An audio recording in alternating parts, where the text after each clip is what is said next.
Perkenalkan, kami dari kelas 83 ingin mempresentasikan tentang tokoh agama Islam yaitu Jabir bin Hayyan.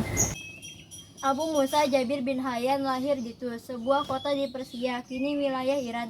Pada 721 Masehi, ia merupakan anak dari seorang tabib bernama Hayyan al-Azdi. Namun, kehidupan Jabir bin Hayyan sebagai alkemis tak bermula dari Tus atau kota-kota lain di Persia, melainkan di Yaman. Jabir bin Hayyan meninggalkan Persia menuju Yaman setelah ayahnya dijatuhi hukuman mati oleh kekhalifahan Umayyah. Hayyan al-Azdi dieksekusi lantaran kedapatan mendukung revolusi yang dilakukan dinasti Abbasiyah. Yaman menjadi tempat Jabir bin Hayyan mempelajari banyak hal. Di bawah bimbingan sosok utama ulama besar Harbi al-Dinyari, Jabir bin Hayyan belajar tentang matematika dan ilmu-ilmu lainnya. Jabir bin Hayyan kemudian pergi ke Kufa, Irak setelah kekhalifahan Umayyah jatuh dan digantikan dengan kekhalifahan Abbasiyah. Di Kufa, Jabir bin Hayyan disebut berguru kepada Ja'far al-Sadiq. Dari gurunya ini, Jabir bin Hayyan memperdalam ilmu-ilmu pengobatan, filsafat, astronomi, dan alkimia. Alkimia berkutat pada perubahan dan pembentukan sebuah zat. Para alkemis berlomba untuk menemukan unsur pembentuk batu filosof, sebuah batu mitos yang dipercaya dapat mengubah logam biasa menjadi emas, dan panacea universal, mitos obat yang dapat menyembuh segala penyakit. Meskipun nama Jabir bin Hayyan besar karena ilmu spekulatif, teori-teorinya atas unsur pembentuk logam atau sifat beberapa larutan menjadi batu bijakan perkembangan ilmu kimia modern. Berkat teori-teori dan karya-karyanya di ranah alkimia itu, Jabir bin Hayyan disebut sebagai bapak kimia bangsa Arab. Bahkan tak jarang yang menyematkan gelar bapak ilmu kimia modern kepadanya. Misteri karya Jabir bin Hayyan.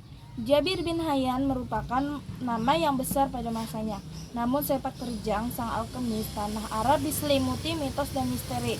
Salah satu misteri keilmuan Jabir adalah jumlah fantastis karya tulis yang menggunakan nama Jabir bin Hayyan sebagai penulisnya yang mencapai 3.000 karya tulis. Sejarawan Paul Kraus, sebagaimana dicatat dalam Britannica, menilai angka tersebut tidak mungkin ditulis oleh Jabir bin Hayyan sendirian.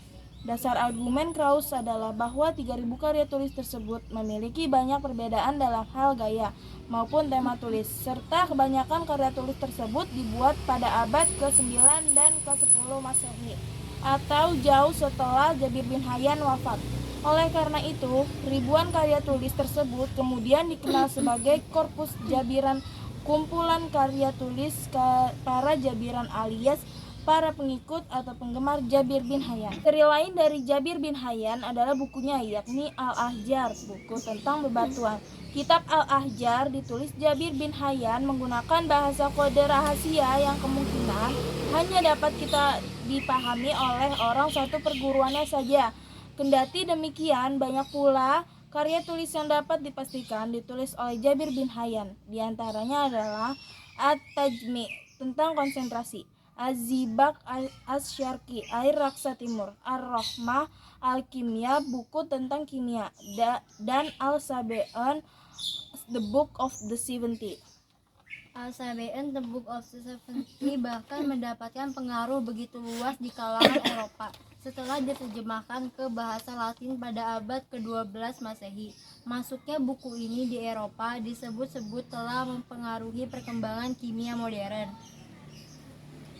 Pengaruh Jabir bin Hayyan dalam dunia alkimia bertahan hingga berabad-abad setelah kematiannya pada awal abad ke-9, terutama di kawasan Eropa. Pada abad ke-13 Masehi atau 400 tahun setelah kematian Jabir bin Hayyan, terbit sebuah buku berjudul Summa Perfectionis Magisteri, The Sum of Perfection of the Perfect Magistery. Buku ini ditulis oleh seorang anonimus dan mendapat pengaruh yang begitu luas. Summa Perfectionis Magisteri bahkan disebut-sebut sebagai buku alkimia terbesar di Eropa pada abad pertengahan. Satu dugaan kuat menyebut bahwa sang anonimus merupakan seorang biarawan Fransiskan bernama Paul of Taranto dari Italia. Namun siapapun penulis buku tersebut, sang penulis memiliki penggunaan nama pena Geber yang merupakan bahasa Latin untuk menyebut Jabir alias sebutan dari orang-orang barat terhadap sosok Jabir bin Hayyan. Sekian dari kami. Wassalamualaikum warahmatullahi wabarakatuh.